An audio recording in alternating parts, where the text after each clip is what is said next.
बिस्मिल्लाहिर्रहमानिर्रहीम। अस्सलाम वालेकुम बीकॉम पार्ट 2 स्टूडेंट्स। आज हम अपनी इस क्लास में क्वेश्चन नंबर 8 डिस्कस करेंगे। बेसिकली मैं आपको आज कोई भी सवाल सॉल्व नहीं करवा रहा हूँ, मैं आपको सिर्फ तरीका बता रहा हूँ, क्योंकि मैंने आपको शुरू में एक बात ये बताई थी कि बेटा देखो चैप्टर तो बहुत आसान है, चैप्टर मुश्किल नहीं है, बस चैप्टर लेंदी है। तरीक़ेकार इसका बहुत सिंपल है, उसको आज हम एक मरतबा फिर डिस्कस करेंगे, लेकिन सिर्फ डिस्कस करेंगे, करना आपने खुद ही है। पहली बात तो ये है कि आपको सवाल में सबसे पहले तो ये देखना है कि आपसे उसने पूछा क्या क्या है। तो ये देखिए, इसने आपसे कोई 10 के करीब फॉर्मूले पूछे हैं।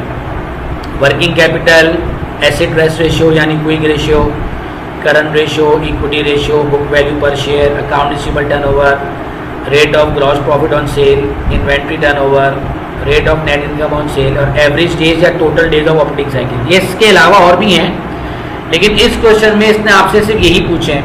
जबकि जो मैंने आपको पहला क्वेश्चन करवाया था, जो कि क्वेश्चन नंबर 5 था, उसमें उसने बहुत तफसील से तकरीबन सारे ही फॉर्मूले पूछ लिए थे। तो बेटा वो सिर्फ मेरा अपना बनाया हुआ सवाल था, ताकि आप लोगों को एक ही सवाल के अंदर मैक्सिमम इंफॉर्मेशन दे दूँ।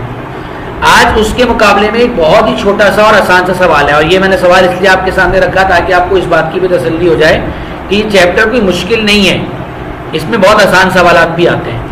तो मैं आपको स्क्रीन पे कुछ भी सॉल्व करके नहीं बताऊंगा। हाँ, इनके जो आंसर्स हैं और इनकी जो कंप्यूटेशन है वो मैं आपको ज़बानी बता रहा हूँ। आप साथ फ़ौरन जो है वो एक पेंसिल और एक पेपर या रजिस्टर अपने सामने रखिए, और मैं आपको इनके आंसर्स बताता रहूँगा। और अगर आप चाहें तो अपने नोट्स पे ये जहाँ पे इनके ये रिक्वायरमेंट है इसके आगे भी आप लिख सकते हैं। तो जब मैं आपको इसके आंसर बता दूंगा तो फिर जब आप उसको खुद से सॉल्व करेंगे और वैल्यूज पुट करेंगे तो आपका आंसर भी वही आना चाहिए। तो अभी तो मैं आपको ऐसे करा रहा हूँ, बाद में फिर आपको ऐसे सवाल दूंगा जिसको आपको शुरू से लेकर आखिर तक खुद करना होगा। पहली बात, हमें करना क्या है? हमें करना ये है कि हमसे वो जो फॉर्मूले पूछ रहा है, जो फॉर्मूले पूछ रहा है, हमने पहले ये देखना है कि ये जो फॉर्मूला हमसे वो पूछ रहा है, जो रेशियो हमसे पूछ रहा है, इसमें आता क्या है। मिसाल के तौर पे अमाउंट ऑफ वर्किंग कैपिटल। अब इस वर्किंग कैपिटल का फॉर्मूला क्या है? Current asset minus current liability. तो अब आपको यहाँ से सारे करंट एसेट और करंट लायबिलिटी कैलकुलेट करने पड़ेंगे। और एक बात याद रखिएगा, इसके अंदर अकाउंट रिसीवेबल और मर्चेंडाइज बिगिनिंग भी होती है और एंडिंग भी होती है। बिगिनिंग और एंडिंग दोनों का एक साथ सिर्फ कब काम होगा? जब हमें एवरेज निकालनी हो। और एवरेज हम सिर्फ कब निकालते हैं? जब हम अकाउंट रिसीवेबल टर्नओवर और इन्वेंट्री टर्नओवर कैलकुलेट करते हैं। इसके अलावा आपने हर जगह पे इन्वेंट्री और अकाउंट रिसीवेबल दोनों को एंडिंग वैल्यू लेनी है, खाली बिगिनिंग इन्वेंट्री हमारी किसी काम की नहीं है। क्लियर है? तो अब हमें सबसे पहले निकालना है अमाउंट ऑफ वर्किंग कैपिटल। अब सबसे पहले सोचिए कि वर्किंग कैपिटल निकालने के लिए आपको क्या चाहिए होगा? करंट एसेट और करंट लायबिलिटी। तो अब मैं आपकी आसानी के लिए कर देता हूँ। ये देखिए, ये 3 करंट एसेट तो मैंने ये आपके सामने ये येलो कलर से कर दिए, और ये चूंकि इन्वेंट्री और अकाउंट रिसीवेबल बिगिनिंग है इसलिए मैं ये नहीं लूँगा, और अकाउंट रिसीवेबल एंडिंग ये नहीं लूँगा मैं। 4 करंट एसेट हो गए, जबकि एक करंट एसेट मुझे यहाँ पे नज़र आ रहा है, किस नाम से? प्रीपेड इंश्योरेंस के नाम से।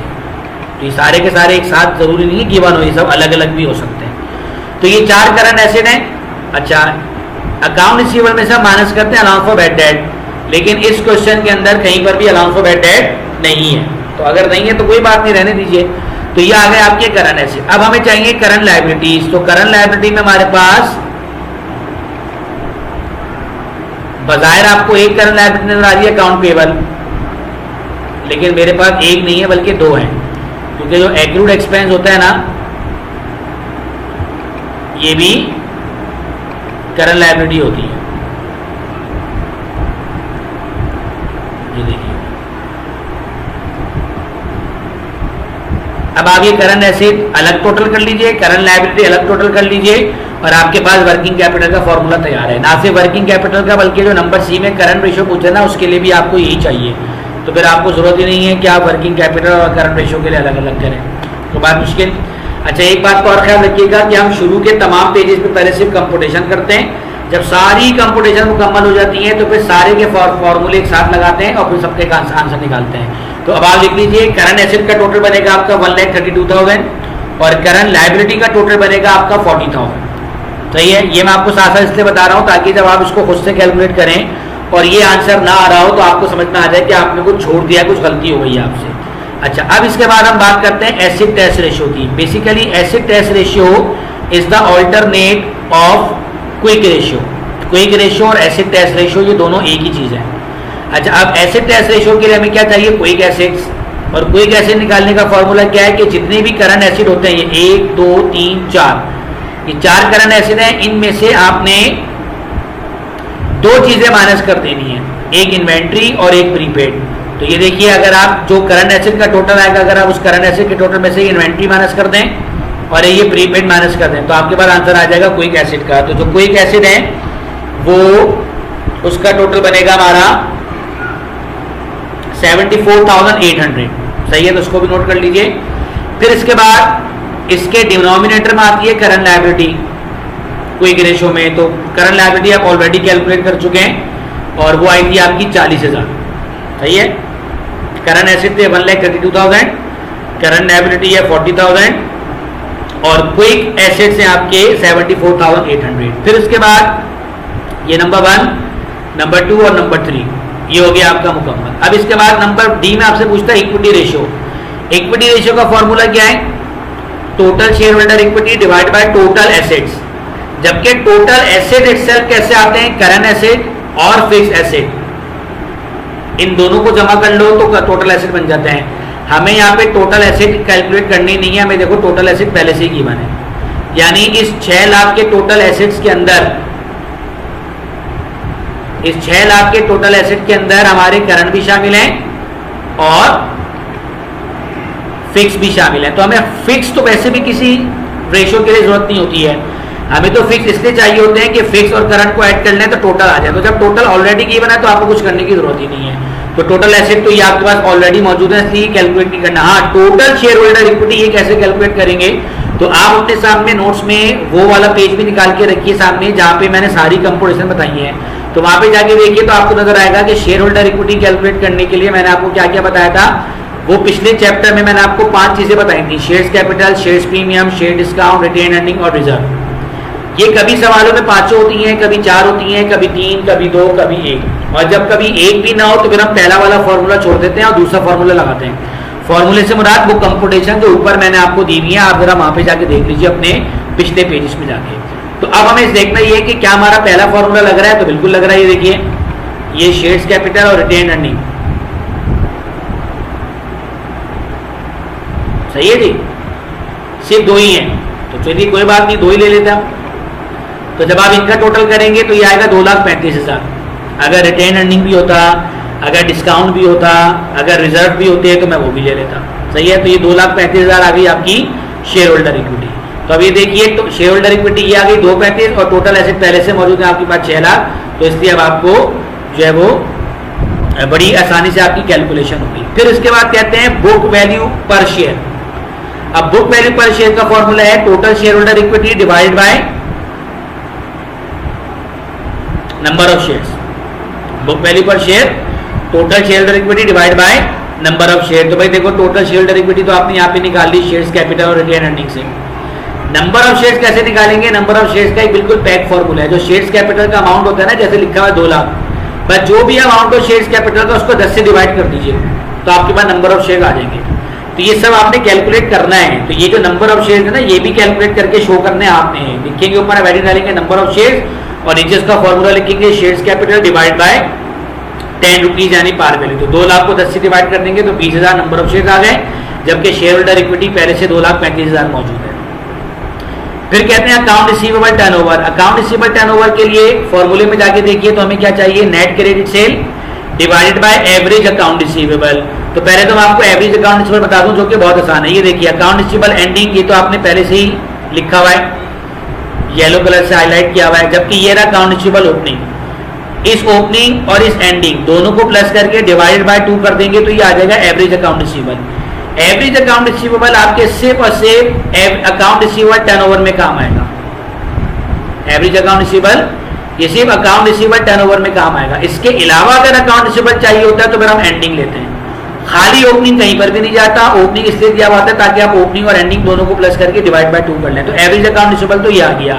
अब रही बात नेट क्रेडिट सेल की, तो ये देखिए आपको सेल नजर आ रही है, ये सेल नजर आ रही है। अच्छा, अब आपके जहन में एक बात आएगी कि सर सेल तो नजर आ रही है, इसमें तो कोई मसला नहीं है। मेरे पास असल में हाईलाइट करने के लिए जो है ना कलर बहुत लिमिटेड है। बहरहाल सर सेल तो नजर आ रही है और नेट भी लिखा हुआ है, यानी नेट बनाने की जरूरत भी नहीं है। और नेट इसलिए बनाने की जरूरत नहीं क्योंकि सेल रिटर्न और सेल डिस्काउंट है भी नहीं। अगर सेल रिटर्न और सेल डिस्काउंट होता तो फिर हम नेट बनाते भी, तो अभी तो हमें नेट बनाने की वैसे भी जरूरत नहीं है। लेकिन असल मसला ये है कि सर अब इसमें तो खाली सेल लिखा हुआ है, इसमें तो कहीं मेंशन ही नहीं है कि सेल में कैश सेल कितनी है और क्रेडिट सेल कितनी है। तो मेरी ये बात बहुत गौर से समझिएगा, मैं पर्टिकुलरली आपको इस चैप्टर के हवाले से बता रहा हूँ, इसलिए इसको बहुत गौर से समझिएगा बात को। देखो बेटा, अगर ये तो सेल के टोटल अमाउंट के अलावा आपको ये मेंशन हो कि कितनी इसमें इतनी कैश सेल है, तो आप कैश सेल को अलग कर दो तो जो बाकी बचेगी वो क्रेडिट सेल होगी। और फिर उस क्रेडिट सेल में से हम माइनस करेंगे सेल रिटर्न और सेल डिस्काउंट, तो वो नेट क्रेडिट सेल बन जाएगी। फिलहाल अभी तो नेट बनानी नहीं है क्योंकि अभी तो आपको सवाल में sale return sale discount given ही नहीं है, तो ये ऑलरेडी नेट है। लेकिन कंफ्यूजन ये है कि सर ये तो सिर्फ सेल लिखी हुई है, अब हम ये कैसे माने कि ये सारी की सारी सेल कैश पर है या क्रेडिट पर है। तो सिर्फ पर्टिकुलरली इस वाले चैप्टर से रिलेटेड आप एक बात ध्यान में रखिए कि अगर सेल से मुतालिक कुछ भी मेंशन ना हो कि ये कौन सी सेल है, तो फिर हम एज्यूम करेंगे कि सारी की सारी सेल क्रेडिट पर है। वैसे तो हम ये एज्यूम करते हैं कि सारी की सारी सेल कैश पर है जब कुछ भी मेंशन ना हो, लेकिन इस पर्टिकुलर चैप्टर के लिए हम ये एज्यूम करेंगे कि सारी सेल क्रेडिट है। तो इसका मतलब क्या, ये 2,63,000 क्रेडिट सेल है और चूंकि आगे नेट लिखा हुआ है तो ये नेट क्रेडिट सेल है। एवरेज अकाउंट रिसीवेबल मैंने आपको बता दिया, अकाउंट रिसीवेबल ओपनिंग और अकाउंट रिसीवेबल एंडिंग दोनों को प्लस करके डिवाइड बाय 2 कर दीजिए। वो सब ऊपर कंपोजिशन में लिखा हुआ है, अगर आपको फिर भी कुछ प्रॉब्लम हो तो आप ऊपर जाके देख सकते हैं। तो ये आ गया। उसके बाद अकाउंट रिसीवेबल टर्नओवर में 2 फॉर्मूले लगते हैं, एक कहलाता है टाइम ऑफ टर्नओवर और एक होता है डेज ऑफ कलेक्शन।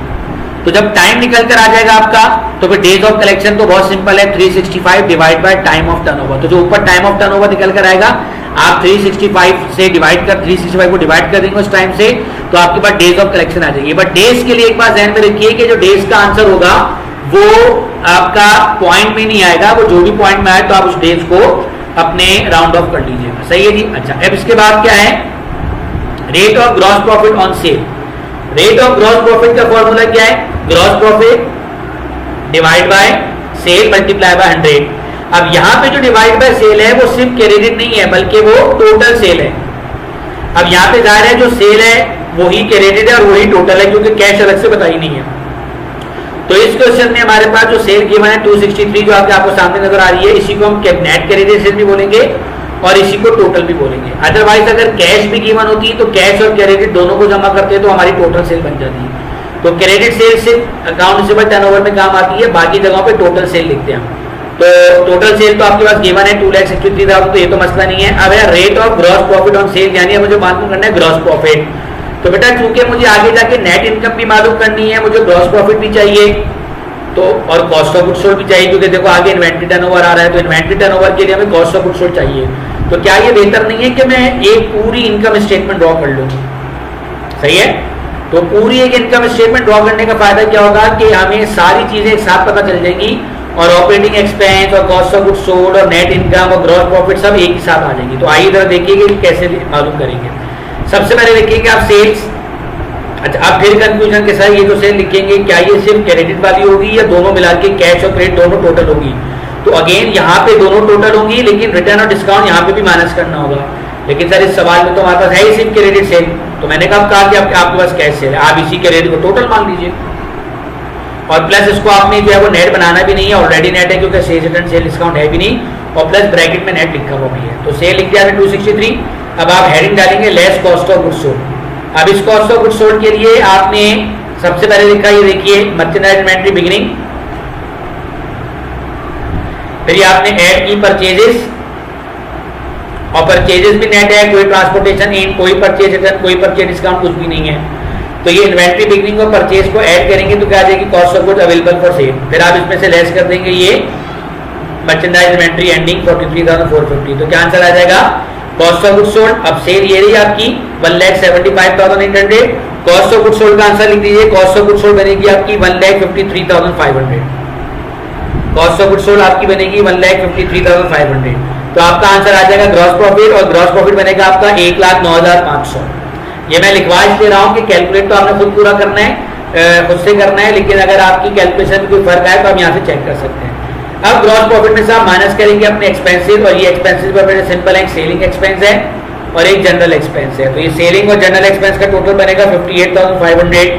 तो जब आप ग्रॉस प्रॉफिट में से अपने ये एक्सपेंसेस माइनस करेंगे तो आपका आंसर आएगा नेट प्रॉफिट, और वो भी लिख दीजिए आप 51,000। मैं एक मरतबा फिर रिपीट कर रहा हूँ। कॉस्ट ऑफ गुड्स सोल्ड का आंसर आएगा आपका 1,53,500। ग्रॉस प्रॉफिट का आपका आंसर आएगा 1,09,500। टोटल ऑपरेटिंग एक्सपेंस बनेंगे आपके 58,500, और आपकी नेट प्रॉफिट बनेगा 51,000। अच्छा, अब इसका फायदा क्या हुआ ये देखिए। ग्रॉस प्रॉफिट चाहिए आपको इसी इनकम स्टेटमेंट में से ग्रॉस प्रॉफिट मिल जाएगा, और सेल भी आपको यहाँ से मिल गई। आपको नेट इनकम चाहिए, इसी आपको इनकम स्टेटमेंट में से नेट इनकम मिल जाएगी, जो अभी मैंने निकाली बताइए आपको 51,500। सेल आपकी ये रही। आपको इसमें फिलहाल दो पूछे। फिर इसके बाद है इन्वेंट्री टर्नओवर। अब इन्वेंट्री टर्नओवर के लिए हमें क्या चाहिए होता है? Cost of goods sold divide by average inventory. देखो बेटा, अगर आपको ये बात मुश्किल लग रही है कि मैं ये आपको कहां से बता रहा हूं, तो ऊपर कंप्यूटेशन पे जाके देख लीजिए, वहां पे सारी कंप्यूटेशन आपको गिवन है। पहले फॉर्मूला देखिए इन्वेंट्री टर्नओवर के अंदर। पहला फॉर्मूला है time of turnover which is cost of goods sold divide by average inventory. तो एवरेज तो मैं आपको पहले ही बता चुका हूं, चाहे एवरेज अकाउंट रिसीवेबल निकालना हो या एवरेज इन्वेंट्री निकालना हो, दोनों का तरीका ये है कि इसके बिगिनिंग और एंडिंग, यानी इन्वेंट्री बिगिनिंग और इन्वेंट्री एंडिंग दोनों को प्लस करो, डिवाइड बाय 2 कर दो, तो आपके पास क्या आ जाएगी? Average inventory. अब कॉस्ट ऑफ गुड्स सोल्ड ये भी मसला नहीं, क्योंकि अभी आपने थोड़ी देर पहले पूरी इनकम स्टेटमेंट बनाई थी, तो उस पूरी इनकम स्टेटमेंट में कॉस्ट ऑफ गुड्स सोल्ड पहले निकाल चुके हैं, और इसका आंसर मैंने आपको बता दिया था, वो कितना था? 1,53,500। सही है।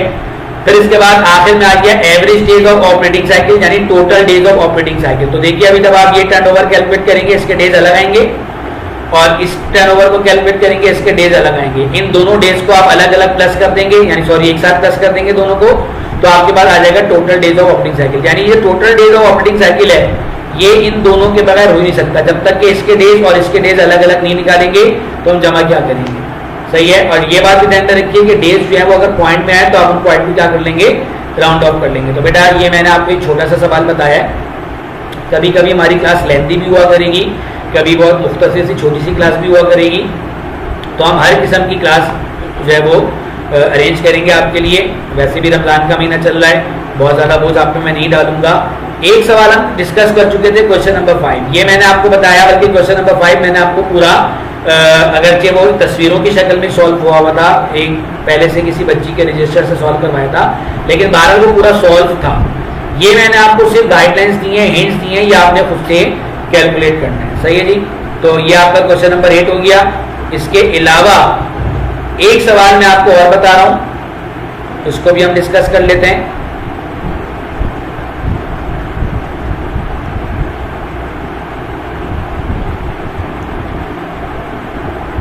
ये देखिए क्वेश्चन नंबर 7। अच्छा, इसकी मैं कोई वैल्यूज आपको नहीं बता रहा, ये आपने टोटल ही खुद से करना है। मैं सिर्फ सवाल पढ़ देता हूं, अगर कोई मुश्किल हो तो आप देख लीजिएगा। ये एक वसीर कंपनी का क्वेश्चन है, और ये इन्होंने आपको कुछ वैल्यूज दी हुई हैं, और आपसे रिक्वायरमेंट ने पूछा है working capital, current ratio, asset test ratio, inventory turnover, account receivable turnover, average यानी total days of operating cycle, rate of gross profit on sale and rate of net income on sale. यानी बिल्कुल वैसे ही उसी तरीके का एक सवाल है। सही है। अच्छा, अब करना क्या है हमें इस सवाल के अंदर? कुछ भी नहीं करना, वही सब कुछ करना है। ये देखिए, ये अकाउंट पेबल है, लायबिलिटी है, एक्रूड लायबिलिटी है, 2 लायबिलिटी हो गई। ये लीजिए, आप चाहें तो उसको, ये आपने उसको हाईलाइट कर दिया। सही है। फिर ये कैश करंट एसेट है, inventory end of the year है, करंट एसेट है, मार्केटेबल सिक्योरिटीज करंट एसेट है। ऑपरेटिंग एक्सपेंस को छोड़ देता हूं मैं बीच में। Inventory beginning of the year, ये हमारे काम का प्रीपेड एक्सपेंस। बहुत सारे बच्चे इस प्रीपेड एक्सपेंस को सिर्फ प्रीपेड समझते हैं। बहुत सारे बच्चे हमारे इस प्रीपेड एक्सपेंस को करंट एसेट समझते हैं। सॉरी, जबकि प्रीपेड एक्सपेंस को एक्सपेंस समझते हैं, जबकि ये करंट एसेट है। ये देखिए, ये खास तौर पे ये मैंने प्रीपेड एक्सपेंस को समझाने के लिए, भाई प्रीपेड के साथ एक्सपेंस लिखा हुआ हो तो भी वो करंट एसेट ही होता है। सही है जी, तो ये भी आपका करंट एसेट आ गया। फिर ये रिसीवेबल है, तो रिसीवेबल बिगिनिंग, जाहिर बात है बिगिनिंग सिर्फ एवरेज निकालने के लिए दिया हुआ है, आपने एंड लेना है। तो अब ये येलो से जितने भी मैंने हाईलाइट किए सब करंट एसेट है, और वो जो ऊपर मैंने, चलिए अकाउंट पेबल और लायबिलिटी को मैं ग्रीन से कर देता हूँ। ये करंट लायबिलिटी है, ये करंट एसेट्स है। ऑपरेटिंग एक्सपेंस आपको ऊपर एक साथ दे दिए, तो ये नेट क्रेडिट सेल है, तो बस अब यही मेरे लिए टोटल सेल की है।